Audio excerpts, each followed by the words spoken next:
Travailler en équipe, qu'est-ce que ça veut dire?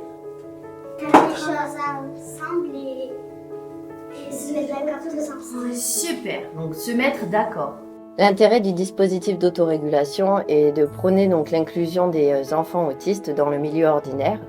Et l'objectif est que les enfants puissent apprendre entre eux. Donc voilà, nous favorisons la paire aidance et vraiment l'empathie et la bienveillance de tous les enfants. On dirait un tableau. Super Lucas, c'est le même tableau. Merci.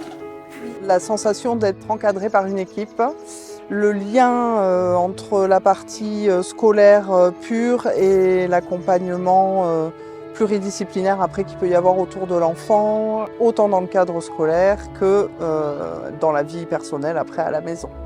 L'enfant, l'élève, est inclus dans sa classe d'âge. Il participe là au bilan collectif de la correction de la dictée. Il apprend lui-même à réguler ses émotions et à rectifier ses erreurs.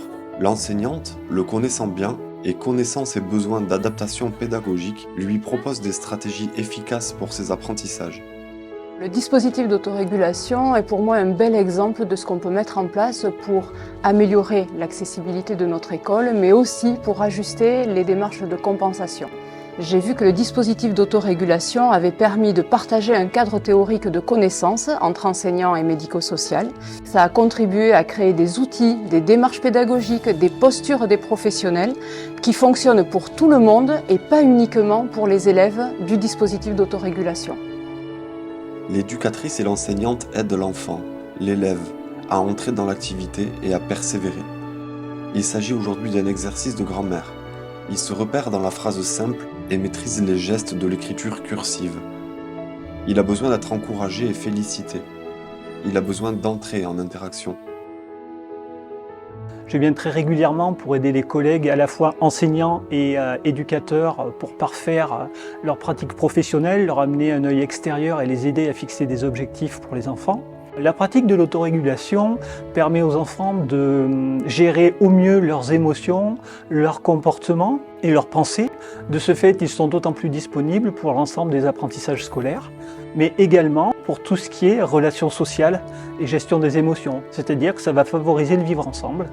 Le premier jour de la rentrée, il est rentré à la maison avec un grand sourire en disant « Maman, enfin tout le monde me comprend, la maîtresse elle a expliqué à tout le monde ce que c'était que l'autisme et il s'est senti vraiment à l'aise et compris ».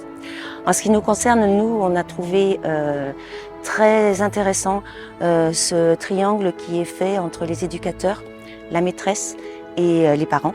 Ce qui nous permet d'échanger sur toutes les difficultés qu'Émile peut rencontrer, surtout ce qui est intéressant de travailler, vers quoi on peut évoluer et toute cette inclusion finalement fait s'épanouir notre fils et je pense que c'est le plus important. On intervient du coup sur différents temps du quotidien, on fait des ateliers en fonction des besoins repérés, notamment sur la gestion émotionnelle et la posture d'élève. Ce sont des besoins repérés en équipe avec les maîtresses qui accompagnent les enfants au quotidien. Et ensuite, on fait de la généralisation, c'est-à-dire qu'on intervient en classe pour travailler le comportement qu'on a travaillé en amont ici. Avec l'autorégulation, on apprend à communiquer avec respect, à se mettre à la place de l'autre, à respecter les règles, à maîtriser sa frustration, à coopérer. On apprend à jouer et à prendre du plaisir. Qui a gagné? Manon. Manon a gagné. Bravo Manon. Bravo Manon. Merci Timéon. Trop fort. La raison pour laquelle nous sommes inscrits dans cette démarche, dans ce dispositif d'autorégulation aux côtés de l'ARS, de l'Éducation nationale et des PEP, c'est qu'il nous fallait répondre aux besoins des familles sur les élèves de l'élémentaire. Et on l'a fait avec notre référente handicap, mais aussi avec les agents de notre agglomération qui interviennent dans le périscolaire le midi pour accompagner ces enfants et soulager aussi les familles parce que ce dispositif est très très inclusif. L'intérêt du DAR, c'est de pouvoir inclure donc les enfants dans des classes ordinaires grâce à une coopération étroite entre le dispositif d'autorégulation, le médico-social et l'équipe pédagogique. Ça permet aussi à ces élèves-là de se détacher d'une aide humaine permanente qu'ils ont la plupart du temps eue avec l'aide d'une AESH, s'autoréguler, de travailler sur leur conduite, leur stratégie, leur comportement pour pouvoir entrer dans les apprentissages scolaires. Pour que le dispositif fonctionne, beaucoup de travail partagé entre les enseignantes et les éducatrices, entre l'enseignante d'autorégulation, les éducatrices et la directrice du CESAD, et entre les deux directrices. Écouter l'autre, se mettre d'accord, coopérer. Il nous a semblé opportun de travailler sur la piste de l'autorégulation pour deux raisons principales. La première, c'est de pouvoir permettre une scolarisation à temps complet, c'est-à-dire ils sont à temps complet dans les salles de classe, avec par contre la possibilité de disposer d'une salle d'autorégulation pour effectivement apprendre à gérer ses émotions. Et puis la deuxième chose, c'était permettre une entrée dans les apprentissages, puisqu'on sait très bien que le groupe classe est un effet positif pour permettre à ces élèves de gagner progressivement l'autonomie et par là même de pouvoir dépasser les questions des apprentissages, qui est quand même le centre de ce qu'est aujourd'hui l'école.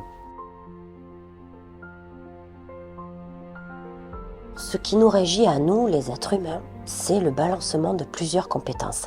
Il y a nos émotions, les identifier, en faire quelque chose, c'est pas toujours aisé. Il y a également nos interactions avec les autres, comment nous interagissons avec les autres êtres humains. Et il y a aussi notre façon d'apprendre, d'entrer dans le cognitif. Ces trois compétences-là sont des compétences qui sont un peu mises à mal pour les autistes, pour les enfants autistes ou pour les adultes autistes. Et l'autorégulation, c'est le balancement de ces trois compétences. Les limites d'un dispositif d'autorégulation, c'est le fait d'appréhender le travail en commun, équipe médico-sociale et équipe éducation nationale. En fait, c'est le fait de pouvoir considérer que l'élève est l'enfant de sa famille. J'ai un enfant de 7 ans qui fait partie du dispositif d'autorégulation depuis bientôt 2 ans. Il s'appelle Lucas. Il y a beaucoup de choses qui ont été travaillées avec lui, dont gérer les frustrations, identifier ses besoins en collaboration avec la maîtresse, l'utilisation des toilettes, gérer l'imprévu, les interactions sociales. Donc il y a beaucoup de travail qui a été effectué. On est très content, on voit beaucoup de bénéfices. Il a beaucoup changé, il a beaucoup évolué. Il est plus ouvert envers les autres, il a appris à exprimer ses besoins et on souhaite continuer. Dans un premier temps, l'idée était de répondre aux besoins des enseignants et de l'ensemble des enseignants à travers un dispositif qui permettait d'accueillir un dispositif médico-social au sein de l'école et de permettre quelque part d'avoir aussi un accueil qui se fasse sans AESH et de travailler davantage l'autonomie des élèves porteurs de TSA dans une logique qui permettrait également de former des enseignants grâce à l'apport du médico-social dans la perspective de pouvoir ensuite irriguer l'ensemble des écoles de la circonscription de bonnes pratiques, de formation, de mutualisation, de coopération entre pairs. Voilà, j'y voyais vraiment une plus-value. Pour rentrer dans le dispositif, la MLPH oriente. Une commission éducation nationale et médico-sociale prévoit l'enfant, l'élève dans une classe, puis la directrice de l'école et la directrice du CESAD procèdent à l'inscription. En ce qui concerne les temps périscolaires, entre autres à la cantine, l'intervention de l'équipe de l'autorégulation est rassurante et facilitante pour nous. C'est un travail d'équipe essentiel car nous sommes toutes là au service de tous les enfants. Au fur et à mesure, nous constatons que les enfants progressent et nous prenons parfois le relais pour certains enfants lorsque cela est possible. C'est une cohésion de toute l'équipe organisée au quotidien par le biais de Nathalie, notre directrice périscolaire. L'organisation générale des temps périscolaires a été facilitée par les échanges que nous avons avec les éducatrices, soit pendant les réunions périscolaires, soit des échanges informels où elles nous aident. Elles ont aidé notamment à lever les appréhensions que pouvait avoir l'équipe. Par rapport à la dynamique des enfants entre eux, ils ne stigmatisent pas, ils sont sensibilisés à la différence et ils acceptent les enfants tels qu'ils sont. Bien au-delà des murs de notre école, vient Charlotte, notre référente inclusion. Au-delà de l'école, nous travaillons sur des projets d'accueil en centre de loisirs. Nous sommes en lien régulier avec les familles et avec l'équipe de l'autorégulation pour adapter aussi nos modalités d'accueil. Quand on voit l'évolution des enfants, de la dynamique d'équipe, mais aussi les autres situations que nous avons dans les structures et écoles du territoire, on se surprend à espérer le déploiement de dispositifs d'autorégulation sur l'agglomération. L'intérêt de travailler tous en partenariat donc avec tous les professionnels qui accompagnent les enfants et les familles, c'est de généraliser tout ce qu'on peut apprendre aux enfants à l'école sur tous les domaines de la vie en général. Les limites qu'on observe dans l'inclusion en milieu scolaire, c'est le fait que tous les enfants de l'école soient confrontés au comportement souvent inadapté des enfants autistes du dispositif, et aussi que cela implique des adaptations assez importantes sur le travail et le reste pour tous les professionnels et notamment les maîtresses. L'autorégulation, c'est une démarche de projet. Un projet qui tient compte de la globalité des temps de l'enfant. Un projet discuté, travaillé en équipe élargie, co-construit avec chaque famille et en lien avec le projet personnalisé de scolarisation. Nous avons souhaité déployer un dispositif d'autorégulation car ce dispositif s'inscrit pleinement dans un axe majeur de la stratégie autisme 2018-2022 qui vise à favoriser l'inclusion scolaire des enfants et adolescents avec troubles du spectre de l'autisme. Donc l'intérêt du dispositif d'autorégulation est de permettre aux enfants avec TSA d'être accueillis en classe ordinaire, d'y acquérir les mêmes compétences que leurs pairs, tout en développant des habiletés spécifiques autorégulatrices. Ainsi, le DAR vise à réduire les troubles du comportement des élèves autistes et à développer progressivement leur autonomie dans les apprentissages. Mon rôle en tant qu'enseignante à l'autorégulation, c'est de permettre aux enfants de pouvoir suivre les apprentissages à leur rythme. Je peux leur proposer des anticipations sur les notions qui vont être vues, des remédiations sur des points qui n'ont pas été bien compris, et ainsi de les accompagner au plus près de leurs besoins. Le dispositif, c'est une formidable opportunité pour les enfants porteurs de troubles autistiques, mais aussi pour l'ensemble des enfants de l'école. Je suis la maman de Kini. C'est notre première année ici. Je suis très contente dans cette école pour ma fille Kini parce qu'elle progresse beaucoup. Maintenant, elle apprend à contrôler ses émotions et son comportement.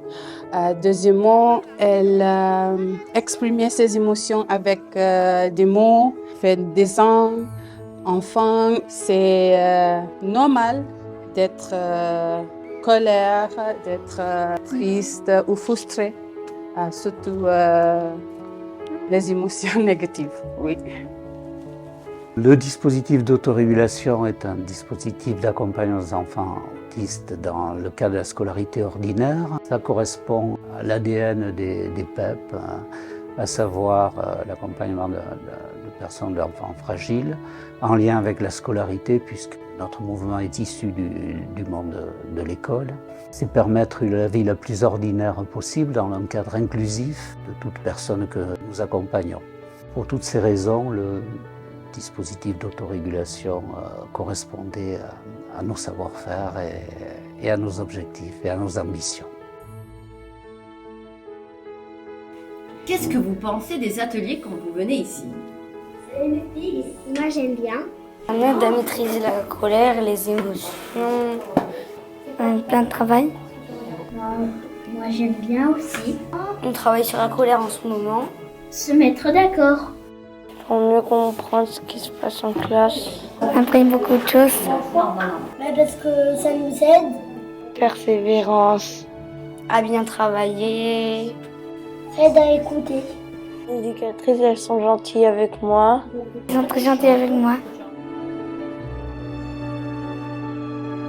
L'autorégulation, de façon générale, représente le fruit des influences réciproques entre les perceptions de l'élève concernant ses habiletés et sa motivation, les demandes de l'environnement et les renforcements provenant de cet environnement-là et permettant à l'enfant d'adapter ses comportements en termes de résultats et de performance. Les habiletés autorégulatrices se manifestent justement chez l'enfant à travers un effort cognitif substantiel, une implication significative de sa part et ainsi qu'une utilisation adaptée de stratégies d'apprentissage et de résolution de problèmes comme l'attention sélective, la planification, la vigilance, le traitement profond de l'information découlant justement des occasions d'apprentissage et de modelage sociaux. Je crois que le succès au niveau de l'autorégulation passe par des interventions globales, c'est-à-dire des interventions qui découlent des observations de l'ensemble de tous les enfants en classe ordinaire. Le but, c'est justement de travailler des habiletés autorégulatrices sur l'ensemble des enfants, justement pour éviter la dépendance des enfants autistes et aussi d'éviter les interventions spécifiques qui empêchent l'enfant de passer plus de temps en classe ordinaire que dans le dispositif d'autorégulation. L'autorégulation, c'est le croisement d'évaluations fonctionnelles pour comprendre qui est l'enfant, avec des évaluations pédagogiques pour comprendre comment l'élève apprend. Les temps de restauration scolaire permettent de travailler la sélectivité alimentaire en lien avec les familles, diversifier les aliments et manger le même menu que les autres. Être avec les autres, parce qu'il n'y a pas de défi mineur, parce qu'il n'y a pas de réussite mitigée, et surtout, comme le dit Charles Gardou, parce qu'il n'y a pas de vie minuscule.